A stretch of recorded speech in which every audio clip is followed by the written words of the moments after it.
So the reason why I really like this comment is that I am being accused of being overconfident in terms of my promotion of nuclear science and technology to address climate change and our energy needs and so forth. And I really would like to point out that I would say that we are the most underconfident. And the reason why is this. In the nuclear energy realm, we always default to assume that no matter what safety controls we have in place, the worst thing that could possibly happen is going to happen anyway. And so even though all of these controls are put in place to prevent the worst thing that could possibly happen, we just assume it happens.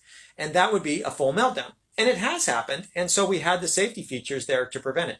And the point that I'm making is that no technology is perfect, right? Everything is going to fail. But when you assume that it's going to fail in the worst way that it possibly could, you're like in your car, your brakes are going to go out, you're going to have a flat tire, and it's going to be right when you're going down a very steep hill. We don't design cars to deal with that. The airbags would help if long as you don't go over a cliff. But if you've got to design that car to go over a cliff and still save you and you be fine, that would be a very expensive car.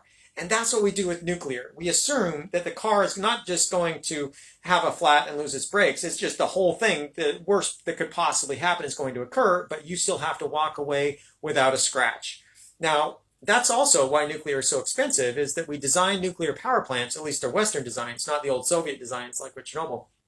These Western designs have that incorporated so that the worst that could possibly happen, a full meltdown, nobody gets hurt. And the funny thing is, that's what actually occurred with Fukushima. In Fukushima, the United Nations, World Health Organization, all of the experts agree there wasn't enough radioactivity released because of the containment that was designed for that, for a full meltdown. There wasn't enough radioactivity released to cause any measurable medical effects.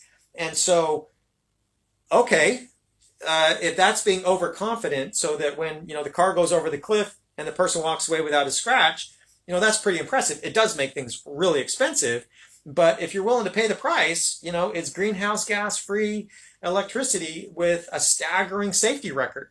So the proof is in the pudding. If you look at all of the rest of the safety records at the rest of the plants, just stellar. And Fukushima included. The only people that died or got hurt were the panicked evacuation. It was the people that had the fear. Yeah, that actually does cause a lot of measurable medical effects, the fear. But the point is, okay, if that's being overconfident, I don't know what a regular tame level of confidence is. You got me there, but all right, I'll take the criticism. Have a good day. Thanks. Bye.